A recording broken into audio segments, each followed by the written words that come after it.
more about the Australian Space Agency. My name is Harry Stewart and I'll be your host for tonight. I'm the Vice President of the Aerospace and Rocket Engineering Society, or ARES for short, at the University of Melbourne. Firstly, just a few formalities. This event will follow a pretty basic format with our guest speaker presenting for the first half and then a Q&A session for the second half, bringing us to about 7 p.m. The Zoom link will work throughout the entire duration of the webinar. So if you have to leave at any stage temporarily, you can always join back. Also, please share the event with your friends even still, as they'll be able to join at any time. Don't worry if you can't stay for the whole webinar. We will be recording this and uploading it. And we'll let you know exactly where you can find that at a later time. Please use the Zoom chat feature to ask any questions you have throughout the presentation, and we'll collate all of them. And then we'll go through the Q&A session afterwards. So tonight we are privileged to be joined by a very special guest. His name is Nick Larcombe, and he is the program and capability. Sorry, he is the project officer within the program and capability team at the Australian Space Agency. The program and capability is the technical arm of the agency responsible for writing the civil space strategy roadmaps, scoping and managing the agency's space programs, and delivering on domestic and international activities. Thank you so much for joining us, Nick. We're all super keen to hear about the Australian Space Agency and can't wait to fire a bunch of questions at you later. Great, thanks Harry. Thanks for the introduction, and hello everyone. As Harry said, my name is Nick Larcombe. I'm a project and capability, part of the project capability team in the Australian Space Agency. So the way I basically explain that is, half of our job is knowing what the industry can do, and the other half is coordinating to make sure we will go in the right direction. So we are the technical arm of the agency. So we get peppered with all the technical questions. We're not an expert in every area, but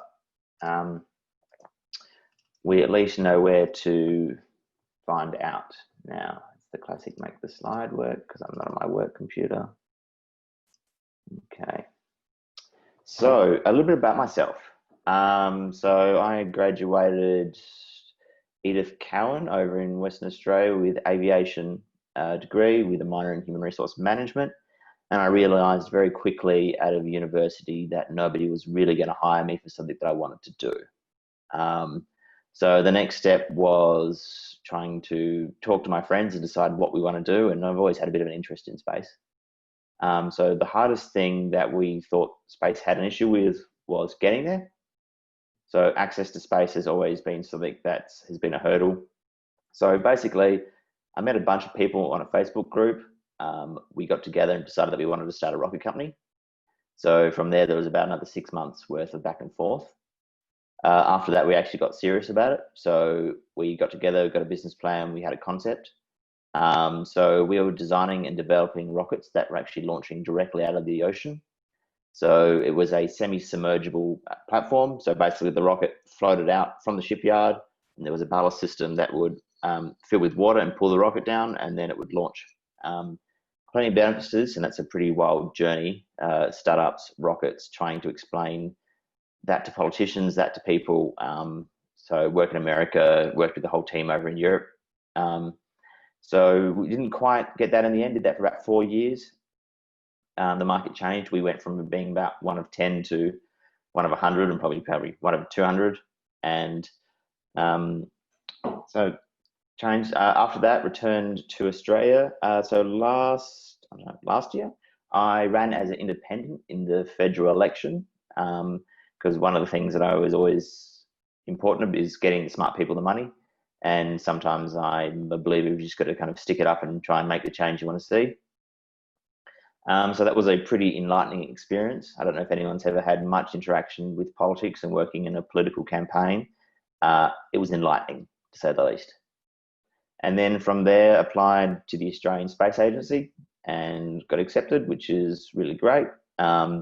So as I said, I'm part of the program and capabilities team. We are the technical arm, but we're all from quite a disparate area. So we've got satellite engineers, we've got geospatial scientists from defence, we've got thermal engineers, we've got project managers, and I kind of feel the entrepreneur startup, push everybody's buttons role. So I will go through and give you an introduction about the agency and what we are, where we're coming from. So a lot of people know we have a space agency, but don't actually understand, or well, it hasn't been explained to them yet, that what we're doing and how we're going about it. So the purpose. Our purpose is to transform and grow a globally respected Australian space industry that lifts the broader economy, inspires and improves the lives of Australia. It's underpinned by strong national and international engagement. So this is the job. This is what we're doing. So everything that we do at the agency revolves around this. So how we do it. So these are our responsibilities and our values. A lot of people actually talk about this in the workplace, but this is something we actually stand by, because there's a lot of things we don't know. If we're not sure, we go back to our values. So some of the things that we're responsible for. So civil space policy and strategy, coordinating with the civil space sector, supporting the growth of the space industry, leading the international civil engagement, administrating the space activities legislation, and inspiring the community. So that's where we're responsible, and that's where we act. How we do this, so this is the Australian Space Agency strategy. Now, if you want to have anything to do with us and the agency, I strongly recommend you go and read this document. We reference it every day. So it's something that we use and something that we stand by. So for us, there's 4 pillars. So there's opening the doors internationally, which is one of the biggest calls for the actual space agency. Before there was a space agency, people who were working internationally used to ring up local space companies and go, "Oh, hi, I'm from the German space agency. Am I talking to the right person?" And they would be talking to a business, and there was nowhere to point them. So that's one of our key roles. Nationally, we're really trying to increase capability. So we've got all these things scattered across the nation. It's about aligning it and getting us going in the right direction. And then there's the responsibility, the regulation, the risk, and the culture. We need to be a responsible space nation. We need to be trusted, and we need to be respected. So that's something that we strongly stand by. And why you're here, to build the future workforce, because space is fun and really, really exciting. So what have we been doing in the last 2 years? One of the big things is we've been opening all those international doors. So we have international agencies, which we've been working on forming agreements with. And we've also been having statements of strategic intent and cooperation with a whole bunch of commercial entities. Now, this stuff is actually really important for making everything happen, but it takes a long time, and I'm glad that somebody else does it. We just provide advice on any technical matters, and they go and do the back and forth meetings. And yes, some of the meetings are like utopia, but that's okay. It's government to government. So we have 7 civil space priorities: position, navigation and timing, Earth observation, communications, space situational awareness, leapfrog R&D, robotics and automation, and access to space. So these are the 7 areas that were called out in our space strategy. And then this is how we're broken down internally in the agency, and these are the areas we're working towards. These are picked for areas that we could be playing a role in, or that we already are playing a role in, or that we would like to play a role in. Currently, we're undertaking the road mapping process for Earth observation, robotics and automation, and communications. Now, the programs, what we're doing, or more importantly, what we're doing with the money. So we've got 4 programs going on right now. So the International Space Investment. This was an open grant call. So it was basically, you've got a space project, tell us about it. If it's good, if it ticks all the right boxes, we will support this. So international collaborations are important, and it was really about expanding capability. And it was way oversubscribed. So basically they thought they were going to get X, and they got X to the squared. So we're looking at ways that we can run the program again, or basically it was really good news, but it was really, really, really competitive. Now, that being said, I had a kick-off meeting today. University of Melbourne and the Spirit concept was one of the winners. So I believe it's about $4 million. So they are working with the collaboration of local companies to launch a 6U CubeSat with an X-ray instrument, but it is a whole bunch of other technologies and capabilities they're looking to demonstrate. So if you are with Melbourne University, I strongly recommend you go find those lecturers and those people working on it and harass them if you would like to be involved in the project. We had the Space Infrastructure Fund. So this was basically, we needed to upgrade the infrastructure around the country to meet some certain requirements to be part of the spacefaring. Robotics, Automation and AI Control Centre and the Space Data Analytics. So over in WA, they're great with remote ops. So it's a remote ops centre for Moon, Mars and beyond, which is super exciting. So Mission Control that got announced in South Australia. So that's right underneath my office. So that'll be really awesome to be able to go downstairs and see what's going on. And that'll be open to the public in the sense that you can go into the viewing room and see what's going on. We've got tracking facilities in Tasmania. As you all know, Australia plays a key role in part of the global responsibility for tracking and observation and communications. Location. The other projects are underway, and I believe they should be coming out soon. We have the Space Discovery Centre. So this is again under the office. This is a centre basically to inspire everybody and show them what's going on. I've been part of the consultation for this. It's actually going to be really interesting. So they're talking about Bell engines and rocket spike and aerospikes, and it was actually going to be good. So that's actually really exciting. And then the Moon to Mars partnership. So it's $150 million over 5 years just to support Australian business and industry to work back to the moon and onto Mars. So these are to help NASA, and we are to collaborate with that. So the way it's broken down, so it's broken down basically into thirds. So the first section is a supply chain. So the goal is to this is that we have lots of tech in Australia that almost or could be or should be in space, but because we don't have that space heritage, and space heritage is extremely important in the space industry, we have problems breaking into those international supply chains. So the way that this program is laid out, and should be coming out soon in the actual application. So if you're a business or you have a product and you have a buyer overseas, but you need money and support to build your capability to deliver that project, that is where the supply chain will help. So the classic example, you have a piece of technology, but you need a vacuum chamber. You come to us and say, hey, I can make this sale if I had the vacuum chamber, and we look at it and assess against criteria. So that's the kind of thing we would fund. We'd probably tell you if you actually came to us and said, I need a vacuum chamber, here's a list of current vacuum chambers, go and use them. But that's the kind of concept we're looking towards that.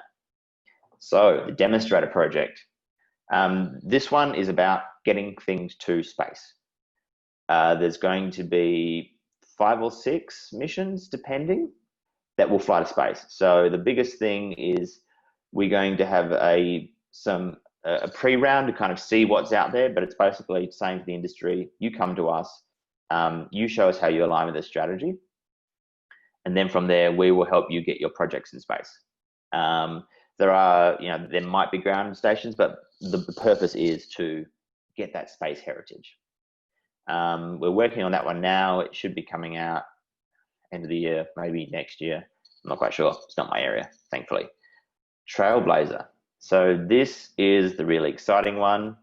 So this is basically $50 million to support NASA in their moon activities. That's what we got told, and we're trying to make a program around that. It's really exciting, but there are so many options. So we are currently talking with NASA across a range of topics to basically find out what they're interested in. Because it's great if we have this awesome piece of technology, but for them, if it's not interesting, we'll be told very politely, that's nice. What else do you have? So we're trying to do that. At the same time, we're trying to make sure that we stick to our strategic priorities and actually set the direction, say, no, this is where we want to play. So we're currently undertaking those meetings, all of them virtual at the moment. So normally the NASA people would fly out, we'd show us what we've got, but at the moment it's all Zoom calls and Microsoft Teams, and I'm sure everybody can relate. And the Trailblazer program is slated to be finished in 2025. So 5 years sounds like a long time, but by the time the program actually gets out and you build and certify whatever you want to take to the moon, it's actually not a long time. So these are very, very rapid and quick projects in the space in the space industry compared to what it is. So we're not going to be having 10 years to sit there and engineer and re-engineer. So these are rapid. These are hopefully aiming to increase the capability of the Australian industry. So again, it all goes to our purpose. Roadmaps. So this is what I'm working on right now. So we have the space strategy, and then that calls out a national priority. And then from there, we're developing a roadmap for each priority area.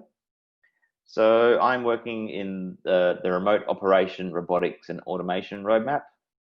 And it's really exciting. So how we're going about this is we are locating the state of the art. So what does Australia do that's the best in the world, or at least world leading? And then from there, we're trying to identify the gaps and where we want to play, or where we're not sure we want to play. So one of the things we're trying to find out is, just because we have a good piece of technology, is there a further continual path for this project? Or is this a dead end? So it's not so much about how much science a project will gather, it's about growing the prosperity of the nation. So the jobs, we're growing the space numbers. So that's the kind of thing we're looking at. And we're trying to, make sure they all work together. So robotics, but at the same time, we have the communications roadmap. We have access to space situational awareness. So it's been a pretty interesting ride trying to figure out where everything is, where it fits, and who does what. So this is one of those things that's really important, and Australia needs to work on this. Is if you're actually doing something really cool, you need to talk about it. Even if it's just on a web page somewhere, but you need to be able to be found, and you need to make sure you're networked with all of the other groups in that industry and in that area. Because what we don't want to do, we don't want to miss a really amazing piece of technology that somebody's doing but hasn't talked about. So we're trying to find those gaps, and we're trying to find where we should play, and more importantly, where we shouldn't play. So there are some things that there is a potential, so maybe we have technology, maybe there's a space, and some things that we won't be able to have a place. So I've got some bad news. We will not be building another Canadian arm because there's no need. Canada has that sewn up. So that's one thing that we're not doing. And what we're not doing is just as important as what we are doing. So this is the collaboration, and this is the coordination role the agency is trying to maintain. We're trying to say that, look, everybody in the agency and everybody in the country would love to do everything, but we don't have NASA's budget, not yet. So we need to focus, and within those focus areas, we can try and leapfrog and jump ahead. Now, if you don't have a project that's in those focus areas, or you're not part of the roadmap, we will still support you. If you're a commercial business, we will still do all those good things. But it's about trying to allocate those resources in the most effective way for the entire nation. So once we have those gaps worked out, we're working out the targets. So where do we want to be in 10 years? And this is where we do all the push and pull and which way we should go what. And the internal question is, how ambitious do we want to be? So if you look towards the future, 10 years feels like a really long way away. But if you look backwards 10 years, well, it wasn't that far at all. So we're trying to figure out targets that are exciting, that are inspiring, that provide useful information, and that also that they aren't winner take all. Because that's the kind of beauty about being late or a newcomer to the game, is you've seen what's worked overseas and what hasn't. So we're looking to try and have a young, agile, innovative industry rather than a slow behemoth industry. We just don't have all the money to support that kind of project. So once we have those targets worked out, we're going to work on some pathways. So how do we get from here to there? The agency is looking, so this is the other question, is where the agency sits in the ecosystem. We've had a lot of discussions with, the agency's here, we won't fund space. And that doesn't quite fit with our remit. So we're trying to liaise with the universities, with SARO, with the research councils, with the state governments, where we sit and where we sit in the funding profile. So at this stage, if you have a kind of technology that's TRL 1, 2, or 3, that's not where we're looking. That's someone who'd be a SIO or a research council. What we're looking more towards is the valley of death that seems to happen for all these technologies, is the universities makes this amazing technology and then it sits there. So what we're trying to do is support them taking that next step into space. So getting you into space, getting you that space heritage. And I keep going on about space heritage because heritage is everything. So when we were doing the rocket, when I was doing my rocket company, it was basically, oh, here's this new cool piece of technology. Has it flown to space? No. Okay, we don't want to use it. It's like, oh, it's 10 times lighter and it's 100 times better. No, not interested. And it was like, I can't express how much they are happy with what works. Oh, it was made in the 60s. Yeah, but does it work? And the simple fact that launch was so expensive and such a one-off has really, it's really stifled technology. But thanks to one Mr. Musk, the world is changing. So access to space and the cost of getting to space has come down by orders of magnitude. It's his proposed spaceship and every other crazy scheme that he's working on, if it comes to fruition, that will completely change everything we do. Are they crazy ambitious? Yes. Has he delivered on a whole bunch of other stuff? Yes. But more importantly, the technology is starting to disseminate so much further through the ecosystem than what it was. It was a very small group of people, but now anybody can really get access to this. And one of the things I want to say, so my space knowledge and all of my space information didn't come from university. There wasn't really a course for it, couldn't really see. All of my knowledge is all self-taught around that and through doing.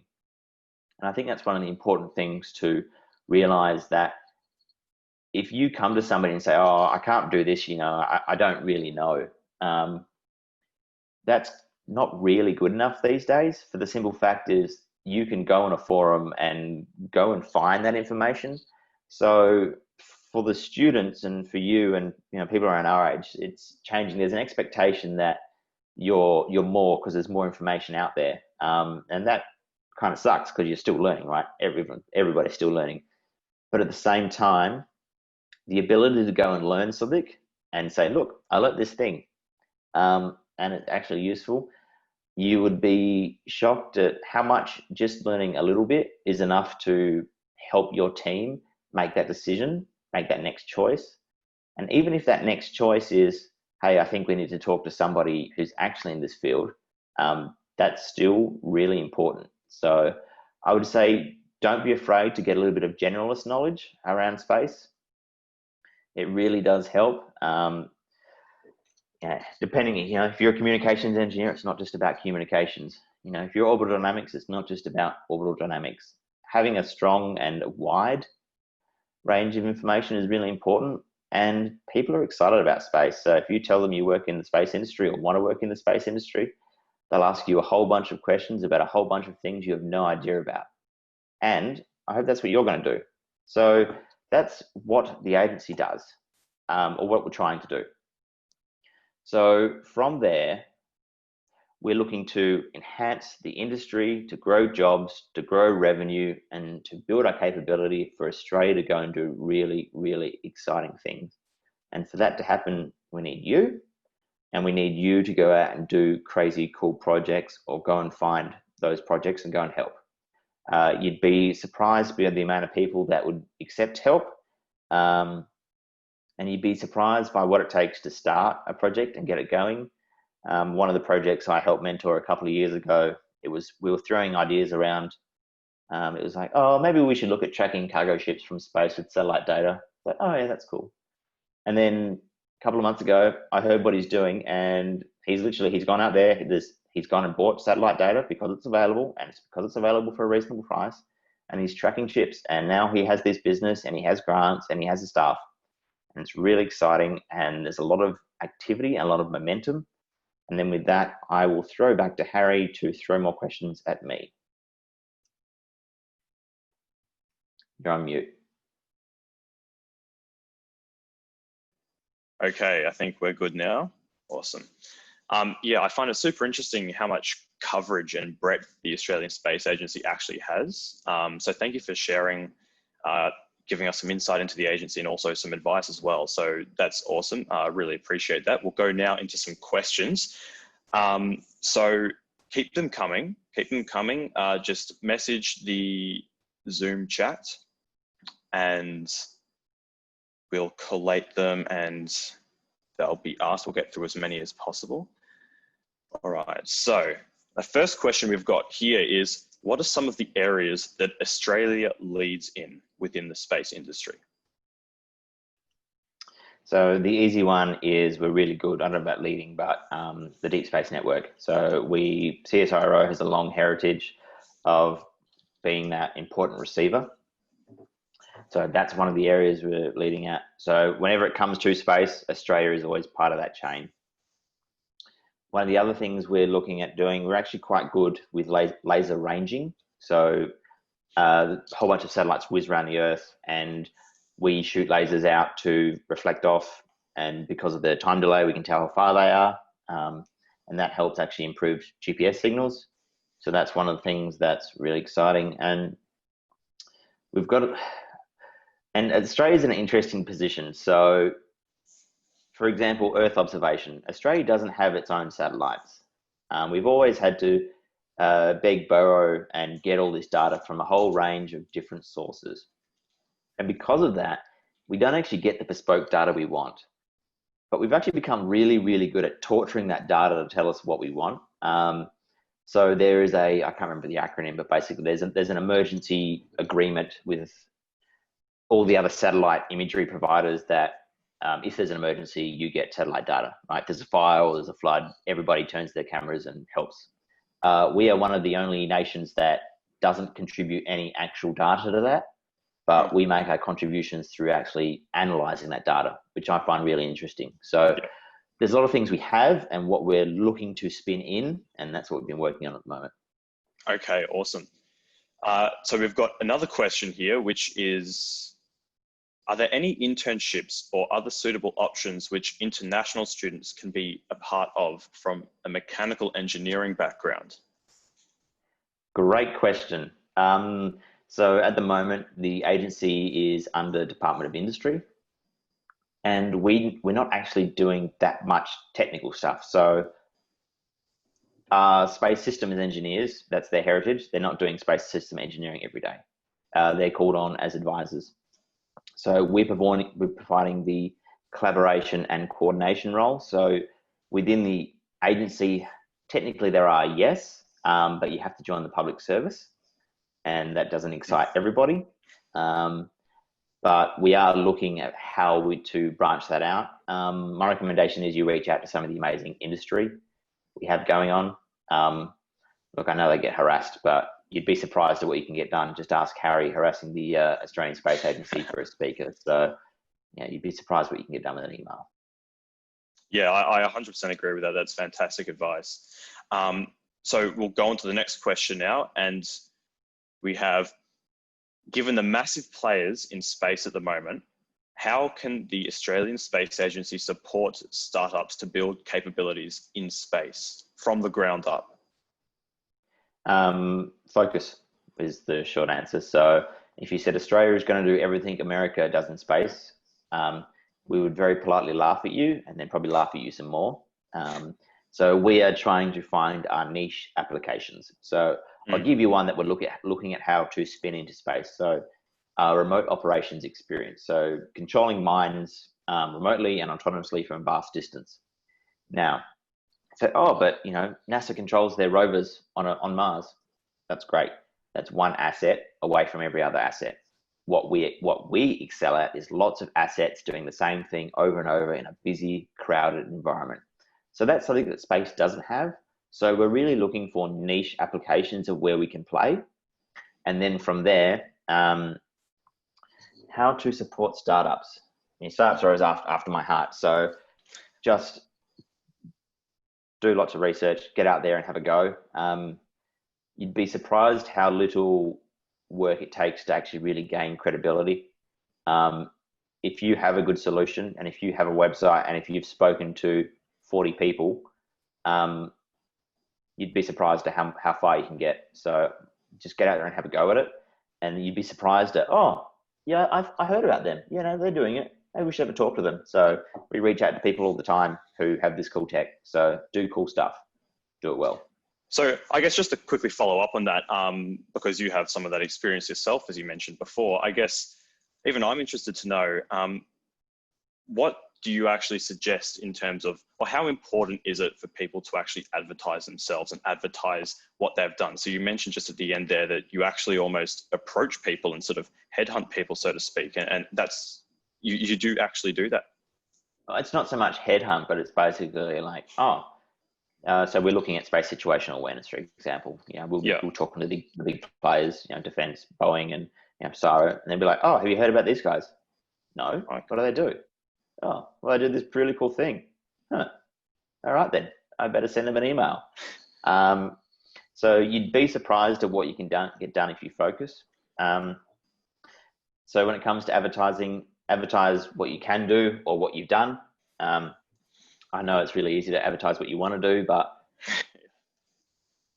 there's a lot, especially with you guys. So paper rockets that have never flown. There's plenty of rockets out there that have been designed and touted and said, this will be the rocket, and it's never got off the drawing pad. So especially if you're talking about the older generation, they've seen a lot of projects come and go. So having a tiny piece of hardware will be so much more impactful than having the entire plan fleshed out. Now, don't get me wrong, have a long-term plan, but say, this is our crazy plan. This is step one, and it makes money. And that's enough to get you in a lot of doors. Yeah, awesome. Thank you. That's really good advice there. So I'll go into the other question here. We have, what policies could politicians implement to support Australian space and innovation? Do you think the private industry will have to lead the way before politicians get on board? I think there's an education piece around politicians. I'm new to public service, so I'm making sure I don't provide any trying to have a go at anyone. But so, for example, when we say, oh, we have mining technology, it could be good to go to the moon. They say, oh, great, dump trucks on the moon. And you say, well, no, like if we were to fly a dump truck, that would be more mass than humanity has ever lifted out of the gravity well, total. So there's an expectation there, but they're really getting on board. So they love tech. They love the jobs it brings, because these jobs are high quality jobs. So what we're really excited about is that the space industry is growing faster than global GDP. So that's always one we point out and say, look, everybody's growing, but we're growing faster. As to policy, there's a range of things. I mean, more money is great. So literally pick up your pen, write to your politicians and say space is important. Again, you'd be surprised at what happens when people just write a genuine letter and say, hey, I find space is important. You know, the minister might ring us and say, oh, you know, what about this or what about that? Or they've been receiving letters. You know, it feels like you're firing things off into the void, but that actually does have an impact. And other than that, we're looking at smart technology policies. So how to, you know, reduce overhead and burden, what we can do to get you there faster. So you know, one of the things we're focusing on is the getting to space. So lots of people have really cool tech, but sometimes they need that extra little push to get into space. So from there, so if you try to align with what the agency is doing, and you know, read the strategy document and read our roadmaps, which will be coming out soonish. I don't know what soonish is, but soonish. We refer to this stuff every day, and it's actually the direction we're going. Yeah, I think that's actually quite reassuring to a lot of people to know that, you know, their voices are heard in that respect. Yeah, like if you have one, sign up to the agency newsletter. If there's a whole bunch of cool space stuff, but there's also the consultations. Somebody reads those consultations, like they get read by multiple people, and you know, it's not unusual for us to have, you know, 100 consultations submitted, and then we'll go, some poor sod, probably somebody about my level goes through them all, and we pick out the good parts. So, oh, wow. You might be the Boeing and you might have that idea, but it might also be like, hey, the note says, this is really thought out. This is a cool idea. So you are heard.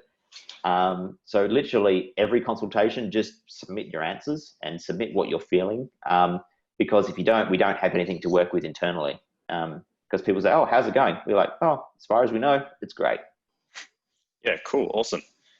So I've got another question here. How often do we get beaten in developing a new technology? That is, do we work on a technology for years only to find out in the international science community it has been developed?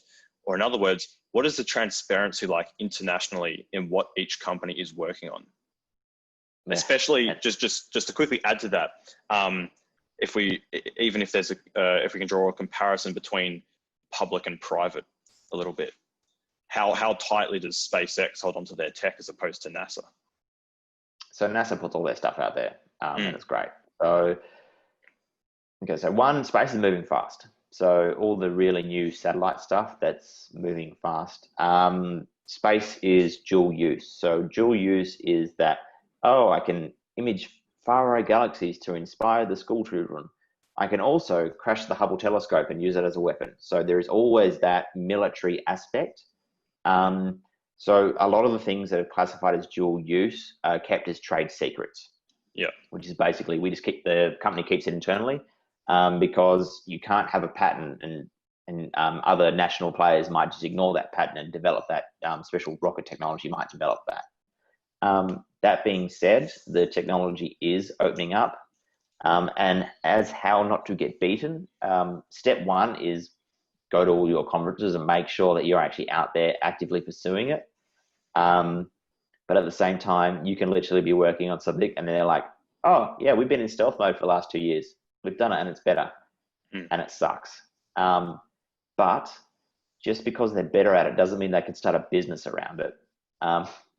So there's plenty of people who have this great tech and you go, oh, did you do something with it? No. Like, we talk to people who have like crazy good technology and they're like, oh yeah, I just like researching, and they're just like on to the next thing.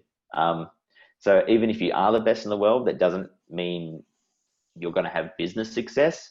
And yeah, so I would definitely look about how to spin out there and see what else you can do. But yeah, just try and, as I said, if you do your research and then you get beaten, it just plain sucks. But if you didn't do your research and then you come crying and say, oh Lord, look, I got beaten, nobody really has that much sympathy for you. So I guess just to really quickly follow up on that, what is, in a sort of general sense, the competition versus the collaboration sort of atmosphere between different companies and organizations? It's good. And the answer is, so there's a bit of both. Yeah. We're not big enough to really be fighting everybody for the scraps, and it's not a zero-sum game.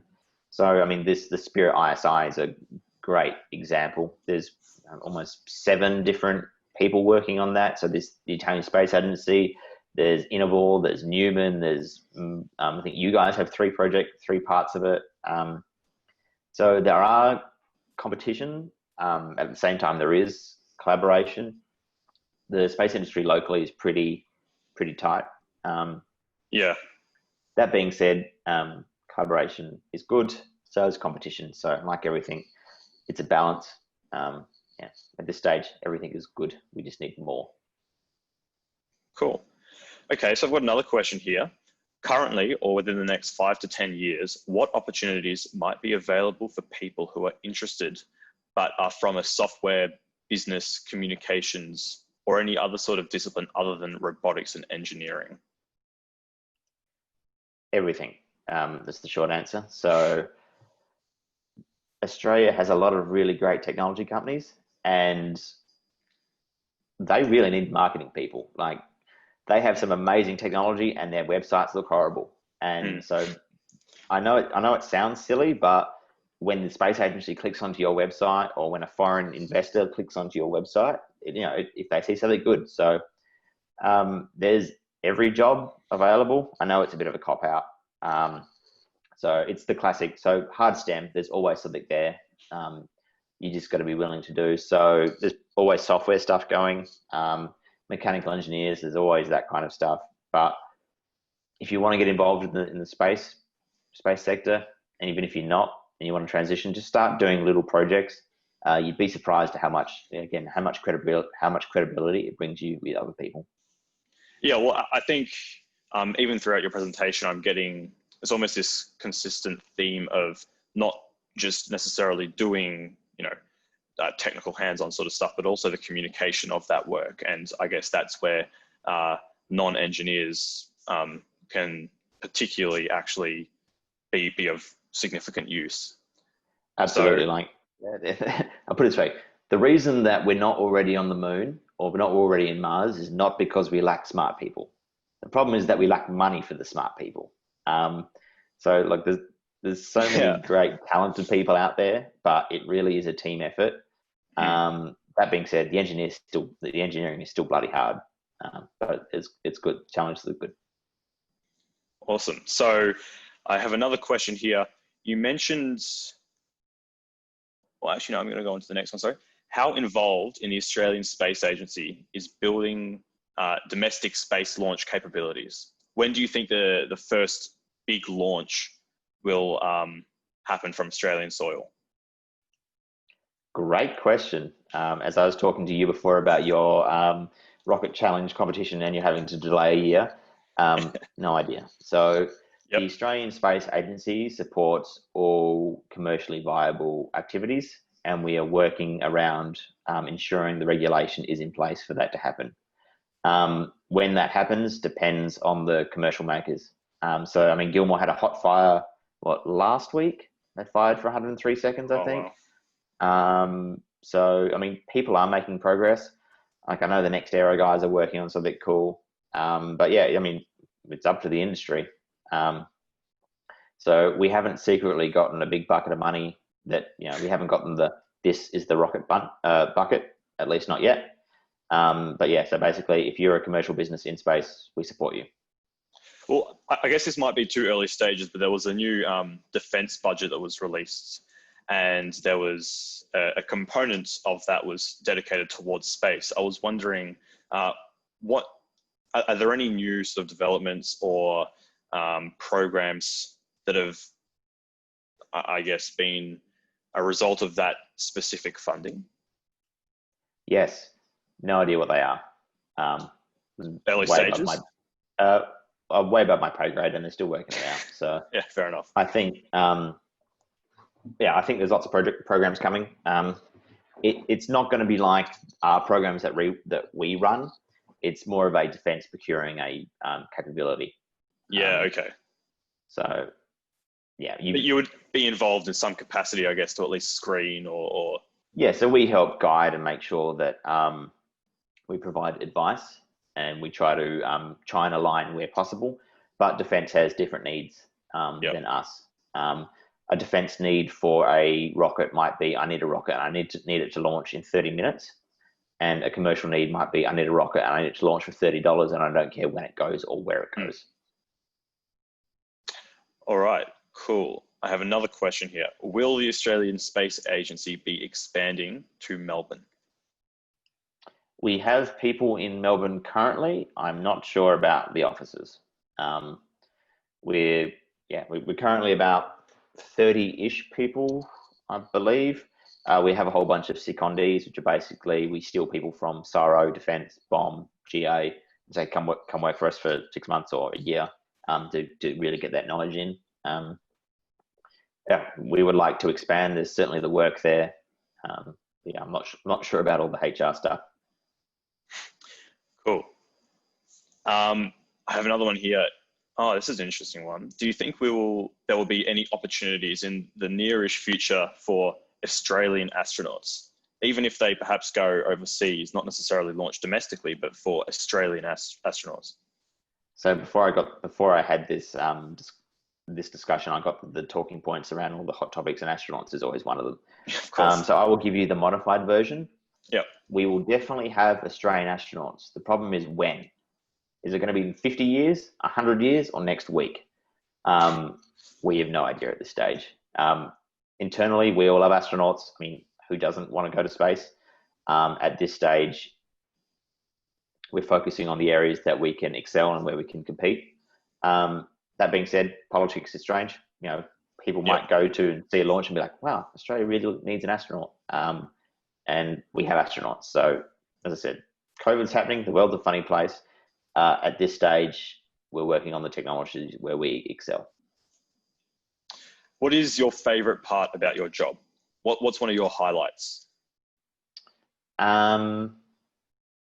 Driving my bosses mad with the long-term vision. So one of the things that always does my head in is personally, well, not personally, but government has a unique role of trying to invest in risks and long-term projects that aren't commercially viable. So, you know, the government says, we know we're going to need this in 10 years or 100 years. We can start moving towards there. So one of the aspects I particularly like about my position, especially on the roadmap, is trying to justify to my boss that we don't have any of the thing right now, but in 20 years, we're really going to need some of that thing. So we at least need to start walking down that path. And for me, I think that's really important. So when we can start making these long-term investments, they seem crazy now, but you know, it'd be great if we look back and say, 20 years ago, oh, Australia started its astronaut program 20 years ago. Look where we are now. So trying to start those long-term, really exciting projects as soon as possible, even if they are small. For sure. So I have another one here. Is there room at the Australian Space Agency for research scientists, such as planetary scientists? And I think that could almost be abstracted more generally to the question, how much focus will there be on more research tasks? Not so much just engineering getting to the moon, as we've been talking about so far, but actual sort of research, astronomy, that type of thing. That depends on you. How can you align it with the Australian agency's purpose of growing the industry and increasing the jobs? We are different from all the other international agencies. That's just the way we're set up. While it does limit us in some areas, it actually does let us do more in others. So if you were a research scientist, for example, you wouldn't be brought on to do the research. You would be brought on to consult and help collaborate that industry. So let's say that your thing was magnetometers and that's what you do. And we discovered that Australia really loves magnetometers and that's where we're going to work. So you wouldn't be brought on to study the magnetometers to fly around the moon, for example, but you would be brought on to help coordinate and make sure that we do the best work possible. So again, it's that coordination role. As for the research, we need it. We need that strong pipeline because without that early stage research, you don't get anything. Again, it's not in our remit. Not that we don't love it. We would love to do all of it, but we've been trying to focus on the problems that we have. So we've got universities do research, simplifying, but now we have a space agency. So hopefully the space agency gets that research into space. So we're working out that with our roadmaps on where exactly we play, because we're trying to align with everybody rather than everybody cut out their own little piece of funding territory. Yep. So I've got another question here. This is also a very interesting question. It's relating to the Moon to Mars initiative. How are you going to feed people on Mars? Well, it depends on how hungry they are. So one of the things we always have when we talk space, and we not unusual for us to have what does the Mars look like in 2040 conversation around the office, which is pretty darn exciting. So I'm going to take the question is, what would you feed people on the first mission? Basically astronaut food. So you would take everything with you. So one of the areas that we're seeing is interesting is, so the calories, you can send that. So calories you can do, it's the micronutrients and that kind of thing that would need to be grown. So you're more likely to be growing spinach than you are potatoes.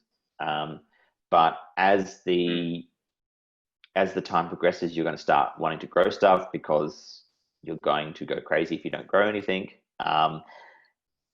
It's just variety in your diet. I know when they grew the first flower on the International Space Station, all the astronauts love it because everything is so artificial and man-made, and they'd grown this flower, and I think NASA told them they had to get rid of it, and they said, no, we want to keep it. It's nice.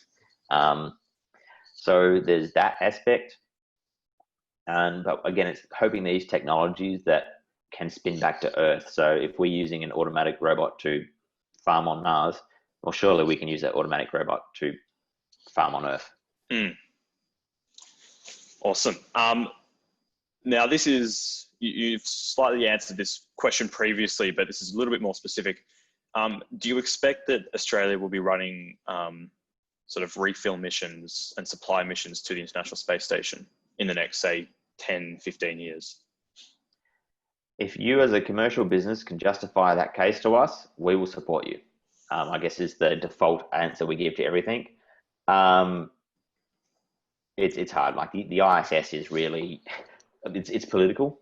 So you would be more likely to supply to a commercial station. But at the same time, if we have a rocket provider that can do that for a good price, it all comes down to dollars. There's only so much politics that can get in the way. So if you have a technology that's good enough, and if you have a business that can achieve that and deliver that to a customer at a great price, you can get it done. So it's really up to you. Awesome. Now, you've spoken quite a lot about your collaborations with NASA.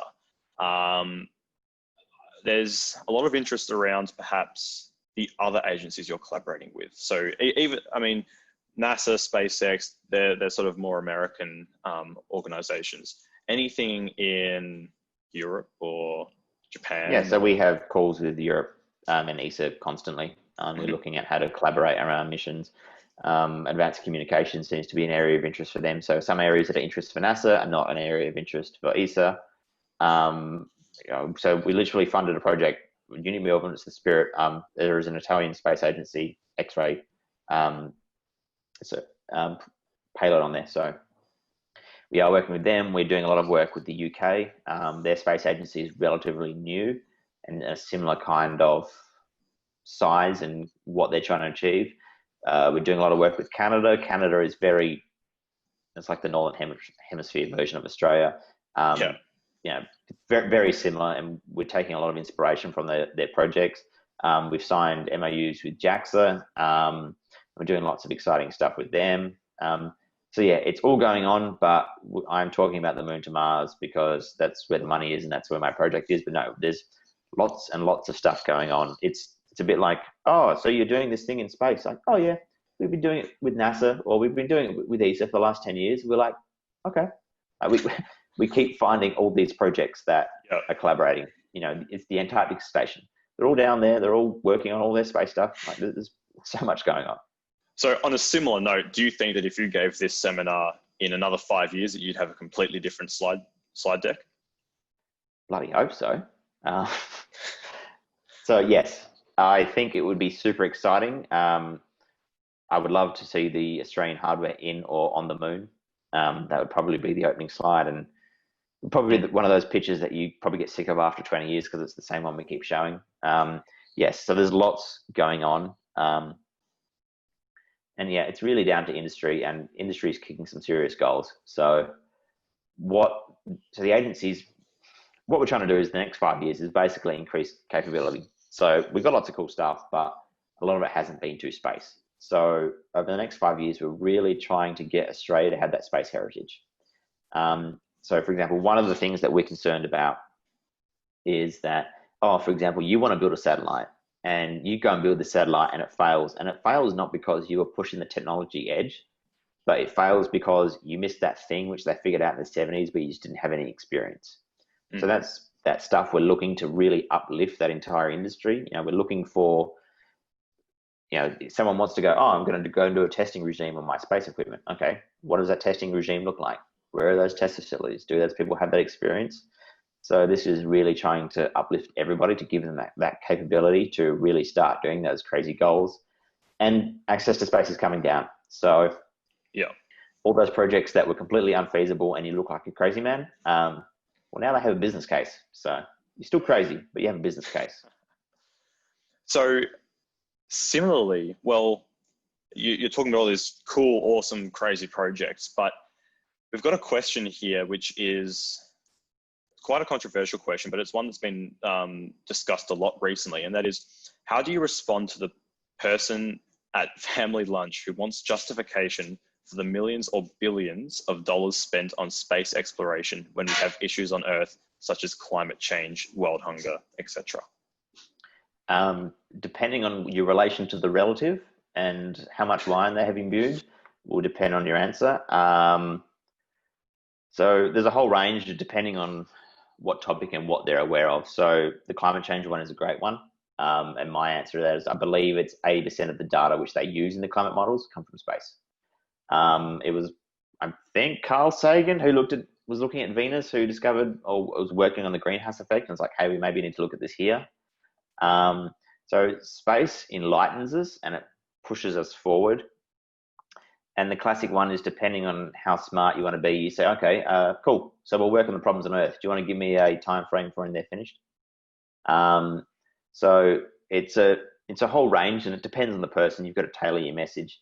And it may just literally be, if they're a grumpy old person, it makes good jobs, and it generates lots of money. So space is really does deliver on a whole range of these things, but because it is so dispersed, it's often hard to do. It's the classic, if we turn off the GPS, well, one, people can't go everywhere, but the GPS also contains the timing signal, right? So if you turn off all the GPS clocks and everything that uses it, I think a lot of the FBOS terminals use GPS as their timing as well. So, you've got to, hopefully you'll know who you're talking to, but take a pick and again, literally go on YouTube. There's a whole range of great stuff if you're trying to convince people. Awesome. Well, we're just under the hour here, so we better start wrapping up. On the behalf of the Aries Committee and all of our attendees, thank you so much, Nick, for your time and sharing with us some insight into the Australian Space Agency and what they're all about. Do you have any final words for the audience at all? Thanks for having me. Really exciting. You can send me an email. I promise I will read it. I will not promise I will respond because it's stupidly busy. And literally get out there and do something. You'd be surprised what you can get done with a group of very highly motivated people. Awesome. We'll grab that email from you and we'll make a post when we upload this recorded seminar, and we'll have a bunch of links that you guys can follow. So thank you again, Nick, and thank you to everyone that watched this event. Don't forget to follow the Aries Facebook page and become a club member. We're planning a bunch of exciting future events and workshops. I hope you guys found tonight informative. And if you have any suggestions, feel free to send us a DM on Facebook. We always read them. Good night, and thanks for coming.